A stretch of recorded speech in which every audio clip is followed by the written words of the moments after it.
साधु साधु साधु। नमो तस्से भगवतो अरहतो सम्मा संबुद्धस्स। सर्वप्रथम हमारे तथागत भगवान बुद्ध जी को मेरा कोटि कोटि नमस्कार हो, एवं मेरे आचार्य गुरुवर्य गुरु के चरणों में मेरा शत शत नमन हो। नमो बुद्धाय। आज हम आप लोगों को जो लोग उपोषद पालन किए हैं, वैसे उपोषद पालन करने वाले बुद्धिमान ज्ञानी पंडितों के बारे में, पंडितों मतलब ज्ञानी कहते हैं उसको, ज्ञानियों के बारे में बताने जा रहे हैं। बहुत ही अद्भुत है। देखिए उपोषद कैसे महान लोग पालन करते थे, रक्षा करते थे। ये जो उपोषद है अष्टशील होता है, जो पूर्णिमा और अमावस्या और अष्टमी को ग्रहण करते हैं। ये पुराण में बुद्धिमान लोग ही ग्रहण किए हैं, ज्ञानी जन ही ग्रहण किए हैं इसे। कोई कोई व्यक्ति इसी उपोषद को केवल एक दिन पालन करके, केवल एक दिन पालन करके राज संपत्ति को भी पाए हैं।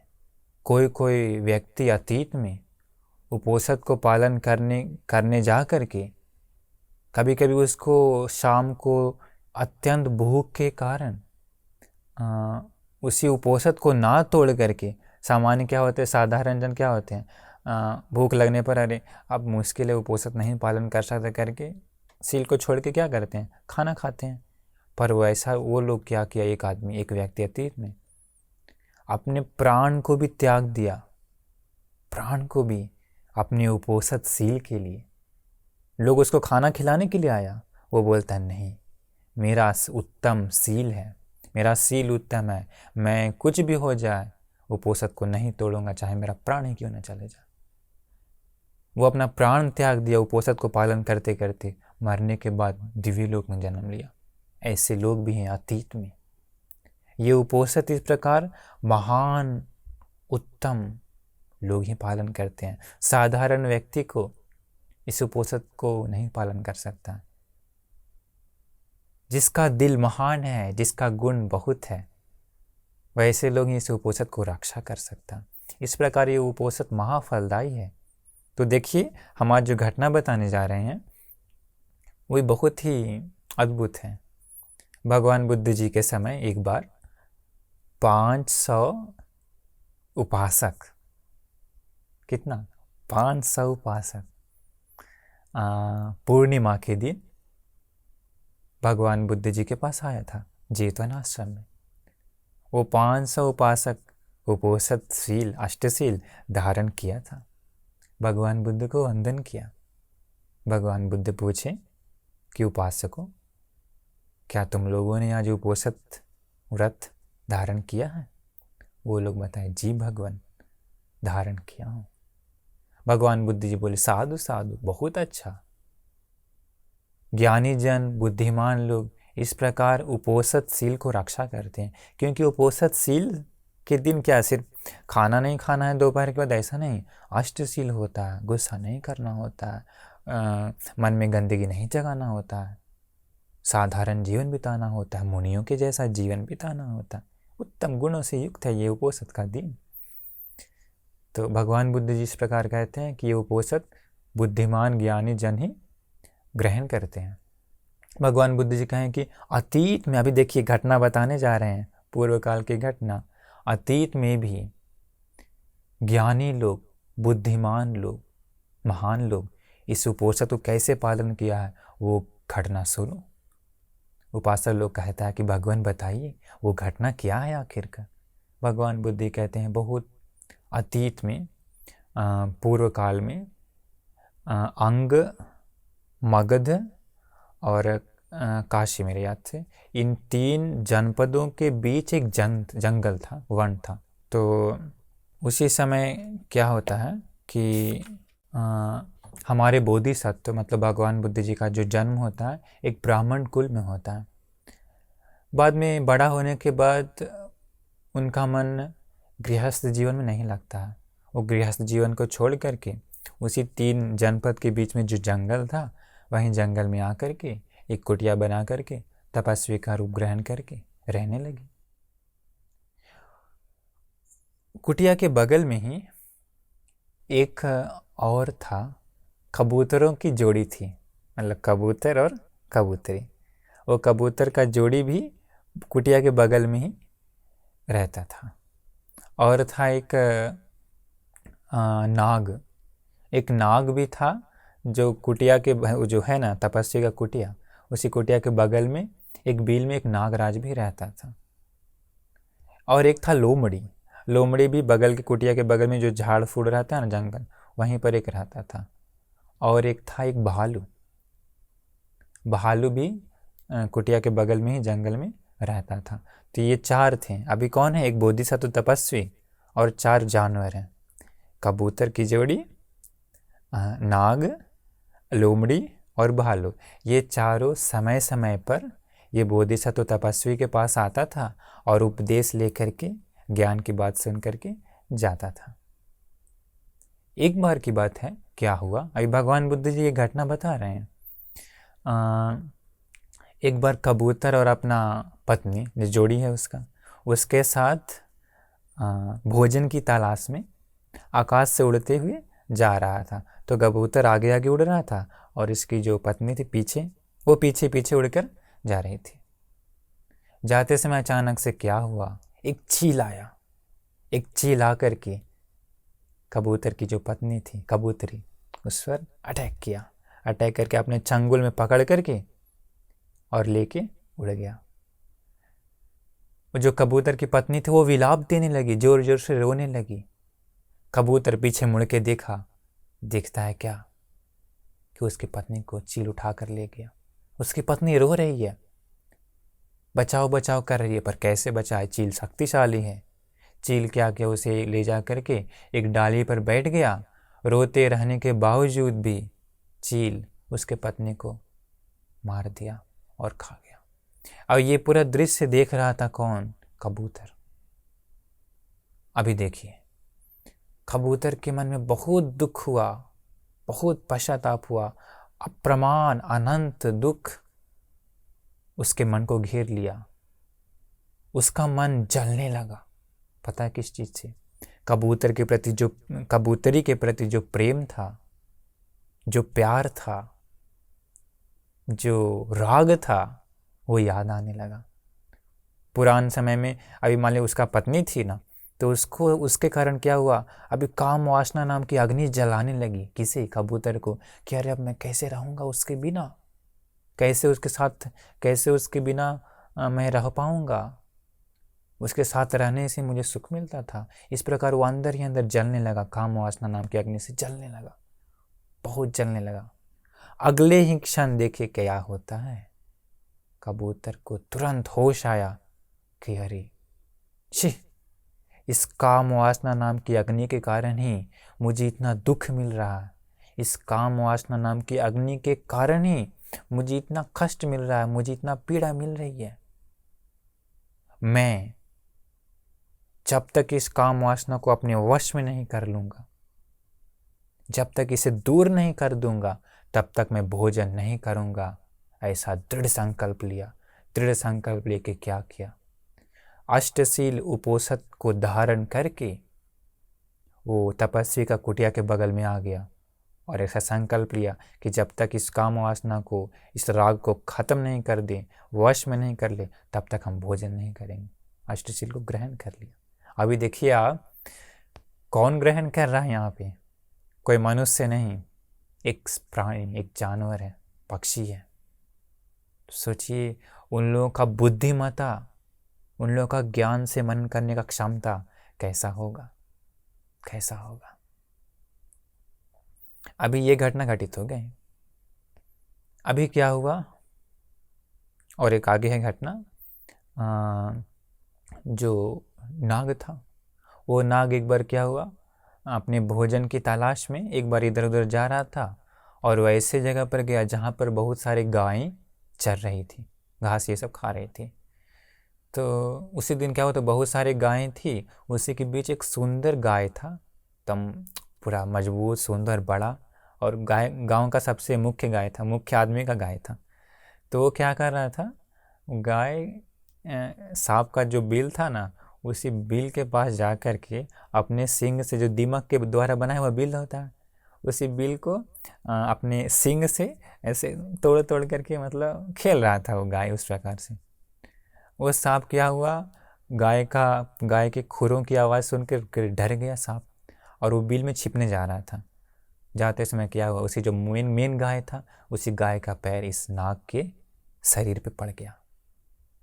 नाग तुरंत क्रोधित हुआ, क्रोधित होकर के नाग क्या हुआ, नाग को क्योंकि चढ़ने के बाद दर्द हुआ, उसे क्रोधित हुआ, नाग डस लिया किसी गाय को।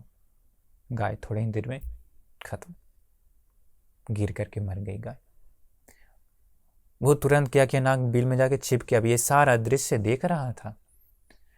गांव वाले लोग आए, देखे अरे हमारा मेन आदमी का गाय मर गया, गाय मर गया। सब लोग बहुत दुख हुए, रोने लगे, क्योंकि नॉर्मली सामान्य उस समय गाय मतलब एक संपत्ति होती थी साधारण लोगों की। तो वो लोग बहुत रोया, दुख हुआ, और गाय को फिर एक गड्ढा में गाड़ करके चला गया, फूल ये सब डाल करके। अभी ये नाग ये सारा दृश्य देख रहा था, नाग को अंदर ही अंदर बहुत दुख हुआ। अरे मेरे कारण, मेरे मन में उत्पन्न हुआ क्रोध की वजह से इन लोगों को कितना दुख पहुंचा। मेरे क्रोध के कारण ये सारे गांव वाले लोगों को दुख मिला, उस गाय को भी बहुत दुख मिला, उसका अंत वो खत्म हो गया, उसका जीवन खत्म हो गया। अरे इस क्रोध को निंदा हो, इस क्रोध को बदनामी हो।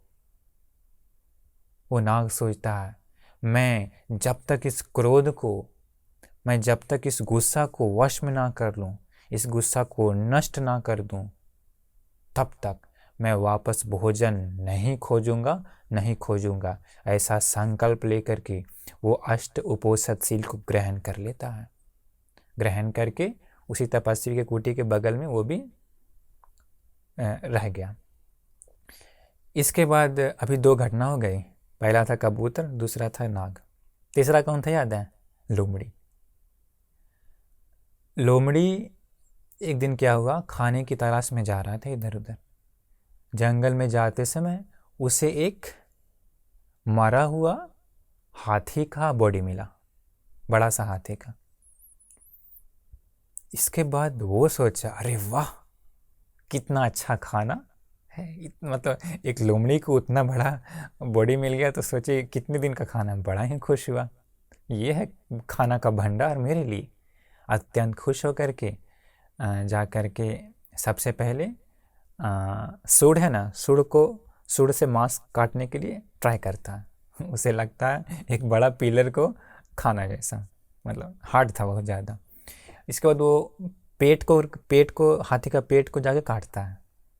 उसे फील होता है, गांव में कोठी हुआ करता था पहले के ज़माने में, अभी पता नहीं है कि नहीं, अभी भी होगा कहीं कहीं गाँवों में, कोठी को काटने जैसा फील हुआ।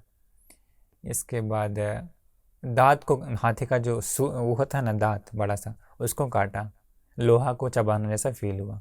पूंछ को काटने गया, वो भी पूरा लोहा जैसा फील हुआ। इसके बाद जो हाथी का पीछे का मार्ग है, गुद्द मार्ग है, जहाँ से वो लेट्रिन करता था हाथी करता है, वहाँ पर काटा। उसको पता है कैसा फील हुआ, पुआ जानते हैं ना, पुआ, मलपुआ जैसा फील हुआ, सॉफ्ट। वो क्या किया, वहीं से काट करके वहीं से खाते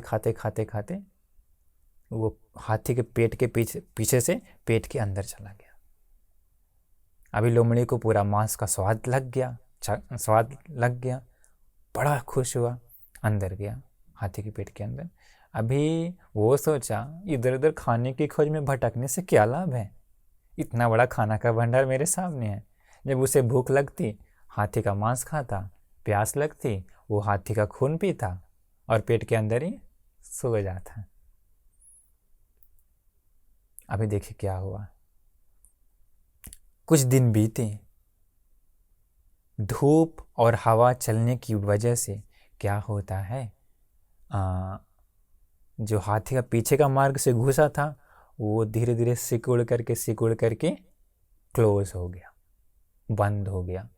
अभी ये लोमड़ी क्या हुआ, उसी हाथी के पेट के अंदर पूरा कैद, अंधकार ही अंधकार, एक चिराग का एक प्रकाश भी नहीं था, एक किरण भी नहीं थी अंदर।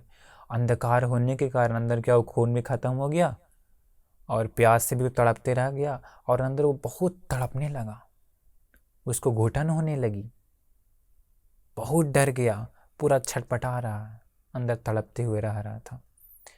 एक दिन क्या, उसी के बीच जोरों से वर्षा होती है। वर्षा होने के कारण क्या हुआ, जो सिकुड़ गया था ना, वो धीरे धीरे थोड़ा सा फैल गया, और थोड़ा सा एक प्रकाश की एक किरण हाथी के पेट के अंदर आई।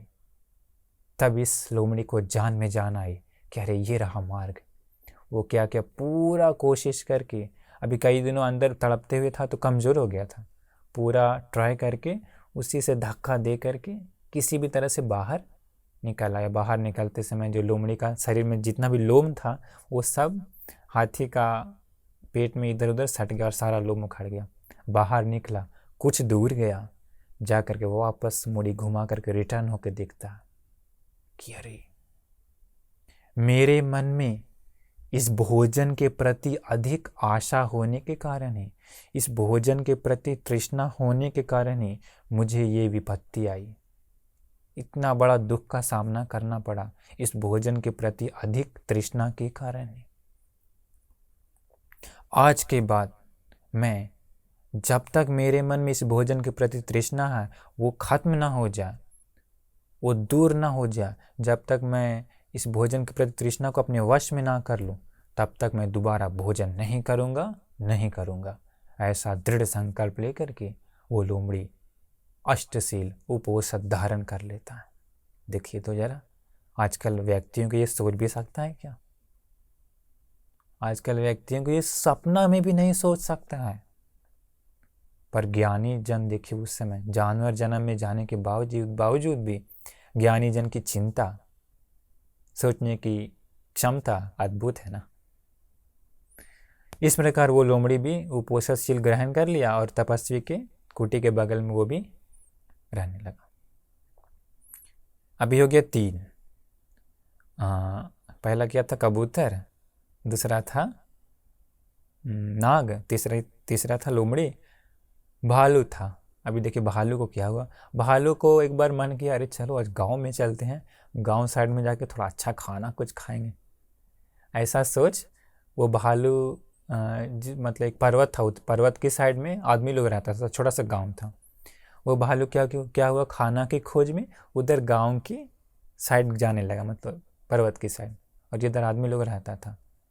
गांव में गया, आदमी लोगों ने तुरंत हल्ला किया, अरे भालू आया, भालू आया। भालू से सभी लोग डरते हैं, कुछ कर न दे। आदमी लोग क्या किया, गांव के लोग पूरा का पूरा मिल करके डंडा औजार ले करके भालू को घेर लिया। भालू एक झाड़ में छिपा हुआ था, जोर जोर से चिल्लाने लगा। चिल्लाने के कारण क्या हुआ, भालू डर गया।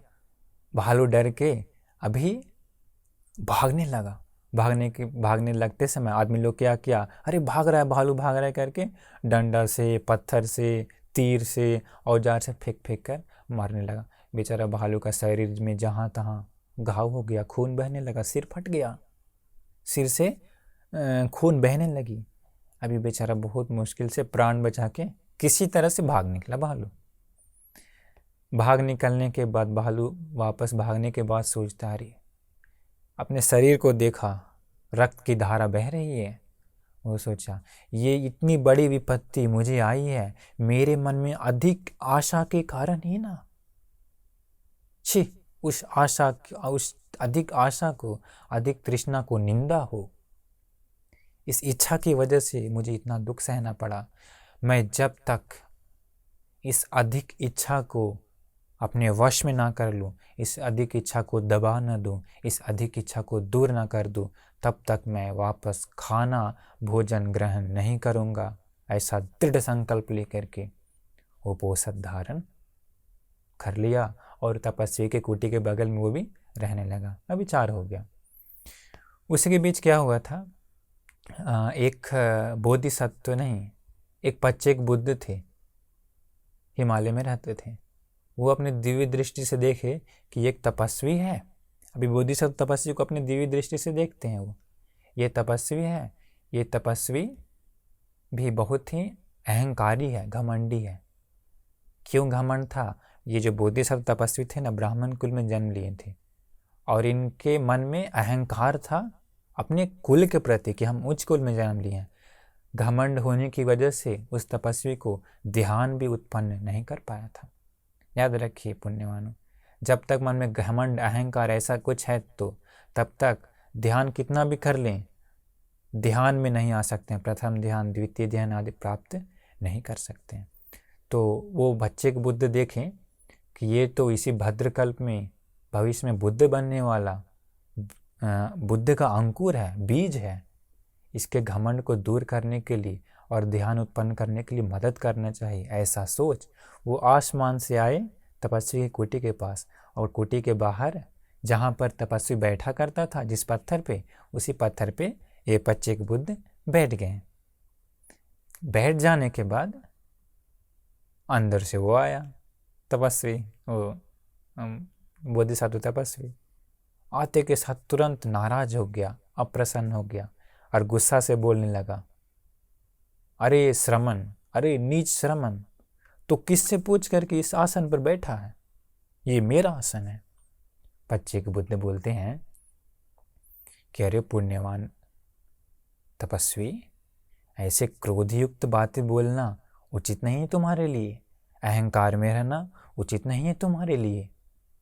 मैं तो पच्चेक बुद्ध हूँ, मैं पच्चेक बुद्धत्व को प्राप्त किया हुआ हूँ, पर तुम भी साधारण व्यक्ति नहीं हो। भविष्य में तुम भी एक बुद्ध बनने वाले व्यक्ति हो, पारमिताओं को पूर्ण करने में तुम लगे हुए हो। ऐसा अहंकार में चूर रहना तुम्हारे लिए उचित नहीं है। इस भद्रकल्प में भविष्य में गौतम नाम से तुम बुद्ध बनोगे, तुम्हारा नाम उस समय सिद्धार्थ रहेगा। इस प्रकार भविष्य के बारे में बताते हैं पच्चेक बुद्ध जी। इसलिए इस अहंकार में घमंड में चूर होकर के मत रहो, अपने अहंकार को दूर करो। वो फिर भी कुछ नहीं करता, वो कुछ नहीं सुनता। कम से कम पच्चेक बुद्ध को प्रणाम भी नहीं किया। देखिए अहंकार कितना खतरनाक चीज़ है।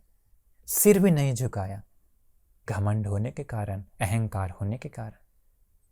याद रखिए, जब तक अहंकार है, घमंड है, तब तक इस धर्म के मार्ग में आगे नहीं जा सकता। आपको मालूम होगा कि भगवान बुद्ध के समय छन्न नाम का एक भिक्षु था। उसे भी बहुत समय अहंकार में रहता था, घमंड में रहता था कि हम ही भगवान बुद्ध को घर त्यागने के लिए मदद किए थे। जब तक वो अहंकार में रहता है वो भिक्षु, तब तक वो कम से कम श्रोतापन भी नहीं हो पाता।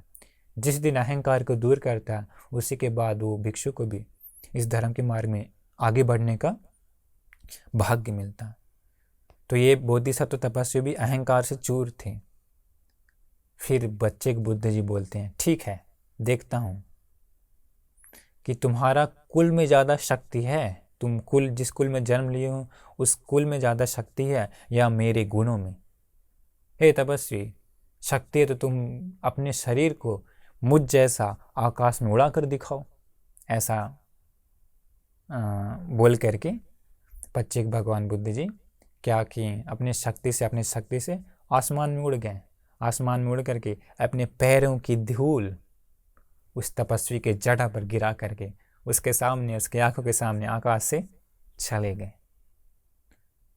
बोधिसत्व तपस्वी आंखें फाड़ के देख रहा था, सोचने लगा, अरे इतने भारी शरीर को रुई को उड़ाना जैसा ये तो आकाश से उड़ा के लेके चला गया।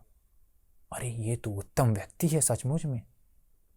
ओह, मेरे मन में कुल के प्रति जो अहंकार है, इसी अहंकार के कारण कम से कम मैंने उन ऋषि को प्रणाम भी नहीं किया।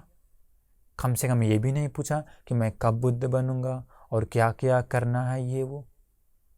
छी, निंदा हो मेरे इस मन के अहंकार को, कुल के प्रति घमंड को।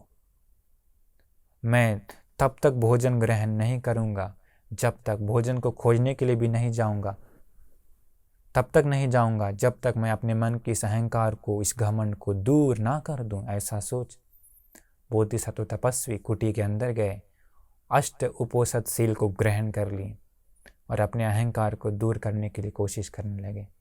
बोधिसत्वों का जीवन तो आश्चर्य होता है, अद्भुत होता है, प्रज्ञावान होता है। ज्ञान से मनन करके तुरंत क्या किए, वो अपने मन के अहंकार को, घमंड को दूर कर दिए। अहंकार दूर करने के बाद क्या हुआ, मन तुरंत, क्योंकि संसार का आदत है बोधिसत्वों को, तुरंत मन ध्यान में लीन हो गया। तुरंत ध्यान समाधि को आगे बढ़ा करके अष्ट समापत्ति को भी प्राप्त कर लिए। इस प्रकार करने के बाद वो कुटी के बाहर आते हैं और पत्थर पर बैठ जाते हैं ध्यान की अवस्था में। बैठने के बाद वो कौन, कबूतर आता है सामने। बोधिसत्व ऋषि जी पूछते हैं, अरे कबूतर, तुम तो इस दिन कभी नहीं आते थे, नॉर्मली इस समय खाना खोजने के लिए तुम जाया करते थे, आज क्यों आए हो? पूरी घटना बताए वो कबूतर। बता करके कहा कि मेरी पत्नी को चील उठा कर लेकर ले गया, मेरे मन में अत्यधिक काम वासना जाग उठी, जिसके कारण मेरा पूरा शरीर जलने लगा अंदर ही अंदर। मैं संकल्प लिया कि जब तक मैं अपने मन की राग को, काम वासना को वश में ना कर लूँ, तब तक भोजन ग्रहण नहीं करूँगा, इसलिए मैं अभी उपोषद पालन करता हूँ। वो बोल के साइड हुआ। दूसरा आया नाग। बोधिसत्व पूछते हैं तपस्वी जी कि तुम तो इस समय नॉर्मली अन्य दिनों खाना खोजने के लिए जाया करते थे, क्या हुआ? नाग बताया, हे श्रमण जी, ये बात सत्य है, लेकिन आज ऐसा कुछ दिनों के पहले ऐसा घटना घटित हो गया। मेरे मन में अत्यधिक गुस्सा उत्पन्न हुआ, जिसके कारण मैंने एक गाय को मार दिया डस्ट करने की वजह से। इसलिए मेरे मन में अत्यधिक क्रोध के कारण गांव वालों को बहुत दुख हुआ। इसलिए जब तक मेरे मन से ये क्रोध दूर ना हो जाए, क्रोध को अपने वश में ना कर लूँ, तब तक मैं खाना नहीं खाऊंगा। ऐसा सोच मैं भी अभी उपोषद पालन करता हूँ। ऋषि जी बताएं, साधु साधु। वो भी साइड हुआ। इसके बाद लोमड़ी आई। लोमड़ी से भी पूछे तपस्वी जी। लोमड़ी भी अपना पूरा कहानी बताया कि कैसे एक हाथी के पेट में फंस गया। फिर वो कहता कि मैंने भी ऐसा संकल्प लिया है कि जब तक भोजन के प्रति जो अत्यधिक तृष्णा है उसे मैं वश में ना कर लूँ, तब तक मैं भोजन ग्रहण नहीं करूँगा। ऐसा सोच मैंने उपोषद धारण किया। इसके बाद चौथा जो भालू था, भालू भी आया। भालू से भी पूछे तपस्वी जी। भालू कहता है कि मेरे मन में अधिक तृष्णा की वजह से मैं बहुत मार खाया, मेरा पूरा सर फट गया, शरीर से खून बह गया। इसलिए हे तपस्वी जी, मैंने संकल्प लिया है कि जब तक अपने मन से इस अधिक तृष्णा को दूर ना कर दूं, वश में ना कर लूं, तब तक मैं भोजन ग्रहण नहीं करूंगा। ऐसा सोच मैंने उपोषद धारण किया। अब ये चारों पूछता है तपस्वी जी से कि आप भी इस समय अन्य दिनों फल खोजने के लिए जंगल में जाया करते थे, आज क्या बात है? तपस्वी जी भी बोलता, अरे भाइयों क्या बताएं, हमारे पास एक पच्चीक बुद्ध आए थे। उन्होंने बताया कि तुम भविष्य में बुद्ध बनने वाले बुद्ध अंकुर हो, लेकिन मैं अपने कुल के अहंकार में चूर, मैं अहंकार से चूर, घमंड से चूर, मैंने उन पच्चीक बुद्ध को कम से कम वंदन भी नहीं किया, सिर झुकाकर प्रणाम भी नहीं किया। मैंने कम से कम ये भी नहीं पूछा कि मैं कब बुद्ध बनूंगा। मैं उस अहंकार से चूर था, घमंड से चूर था। इसलिए मेरे आँखों के सामने ही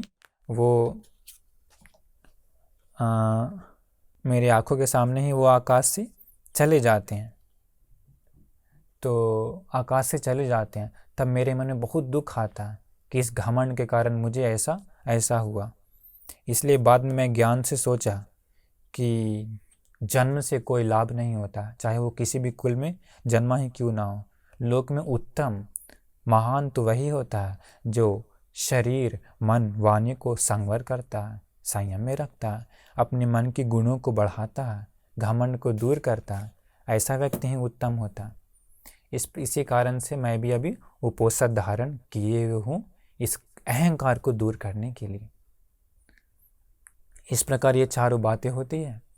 चारों बात होने के बाद ये चारों वो बोधिसत्व तो अहंकार को दूर कर देते हैं, और वो चारों भी बोधिसत्व ज्ञानी ऋषि जी का उपदेश के अनुसार जीवन बिताता है।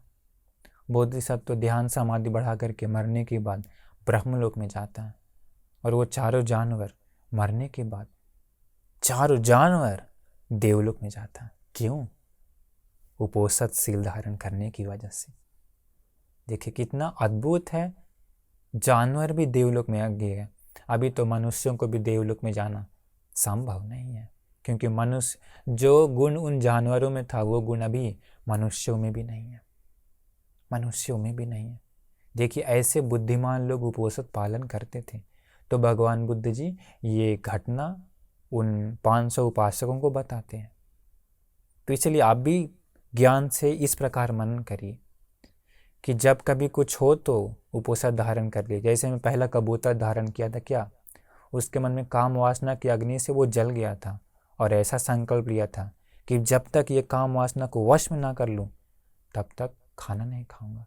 अभी कोई लड़का या लड़की हो तो अगर उसे भी काम वासना से ज़्यादा पीड़ित है तो ऐसा संकल्प लेना भी उसके लिए अच्छा है। खाना नहीं खाना तो वो तो छोड़ दीजिए, कम से कम ऐसा संकल्प ले सकता है कि जब तक मैं अपने काम वासना को वश में ना कर लूँ तब तक मैं बाहरी काम को नहीं करूँगा, मैं उपोषित धारण करूँगा।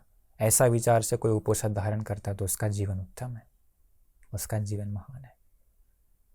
जिस प्रकार नाग अपने क्रोध को वश में करने के लिए उपोषित धारण करता है, वैसे ही जो कोई व्यक्ति क्रोध से बहुत ज़्यादा पीड़ित है, तो बहुत ज़्यादा गुस्सा उत्पन्न होता है, तो वैसा व्यक्ति इस उपोषित को इस संकल्प से धारण करना चाहिए कि ये उपोषित को धारण करके मैं अपने क्रोध को दूर करूँगा। ऐसा संकल्प लेकर के कोई उपोषित धारण करता है तो उसका जीवन महान है। जिस प्रकार वो लोमड़ी खाने भोजन के प्रति अधिक तृष्णा के कारण दुख भोगता है, अभी भी मनुष्यों में बहुत है जो भोजन के पीछे पड़े रहते हैं, रस में ही फंसे रहते हैं, हमेशा नया नया रस खोजते रहते हैं। वैसे रस तृष्णा को दूर करने के लिए जो कोई उपोषित धारण करता है तो उसका जीवन भी महान है। जिस प्रकार उस भालू के मन में अधिक इच्छा होने के कारण वो दुख भोगता है, तो अभी भी मनुष्यों में है बहुत सारे लोग जिन लोगों के मन में अनंत इच्छाएं होती है। बहुत बार उन इच्छाओं के कारण दुख भी भोगता है लोग। उन इच्छाओं को दूर करने की चाह से जो कोई उपोषित धारण करता है तो उसका जीवन भी महान है। इस प्रकार अतीत में भगवान बुद्ध ये घटना बताते हैं, अतीत में महान महान लोग उपोषित धारण करते थे। इसमें ये भी बताते हैं कि उस समय उपासकों को बताते हैं कि उस समय जो बोधिसत्व थे, तपस्वी जी, वो और कोई नहीं भगवान बुद्ध जी ही थे उस समय। उस समय जो कबूतर था वो पता है कौन था? भगवान बुद्ध कहते हैं कि वो अनिरुद्धबंत जी थे उस समय। इसके बाद उस समय जो भालू था वो अरहंत महाकाश्यप जी थे उस समय। जो लोमड़ी था वो महामोगगल्लान जी थे। जो नाग था वो सारिपुत्र जी थे। तो देखिए वैसे महान उत्तम अनिरुद्ध जी, महाकाश्यप जी, मोगगल्लान सारिपुत्र जी भी संसार में वैसे जानवर योनियों में जन्म लिए, तो हम लोग इस संसार में कहाँ कहाँ नहीं जन्म लेते होंगे। पारमिताओं को पूर्ण करने वाले वैसे महान अग्रश्रावक है ना सारिपुत्र, मोगगल्लान महाकाश्यप अनिरुद्ध जी। वैसे महान महान लोगों को भी संसार में जानवर जन्म हुआ, तो हम लोग पता नहीं कहाँ कहाँ दर दर भटकते होंगे। लेकिन उन लोग जहाँ भी जन्म लेते हैं गुणों से पूर्ण होते हैं वे लोग। देखिए जानवर जन्म में जाकर के वो सब धारण किया। अभी मनुष्यों को तो सोच भी नहीं सकता है। आप ही बताइए, सोच सकता है क्या? नहीं सोच सकता। इसीलिए अभी मौका है ये भगवान बुद्ध की रास्ता पर चलने का, उसी ज्ञान को अपने जीवन में अपनाने का, अष्टशील को जितना हो सके धारण करने का। इस समय बहुत सारे लोग, अभी वर्षावास का समय है तो बहुत सारे लोग वर्षावास भी ग्रहण करते हैं। वर्षावास में 3 महीना उपोषित धारण करते हैं, बहुत अच्छी बात है। गुणवान ज्ञानी लोग ही इस प्रकार उपोषित धारण करता है। इसलिए आप लोगों को हम ये घटना बताए हैं, तो इसलिए आप सभी लोगों को, हम सभी लोगों को इस पवित्र ज्ञान के अनुसार जीवन बिता करके, उपोषित को धारण करके सुखी से जीवन बिताने का भाग्य सभी लोगों को मिल जाए, ऐसा आशीर्वाद करते हैं। सबका कल्याण हो, मंगल हो। नमो बुद्धाय।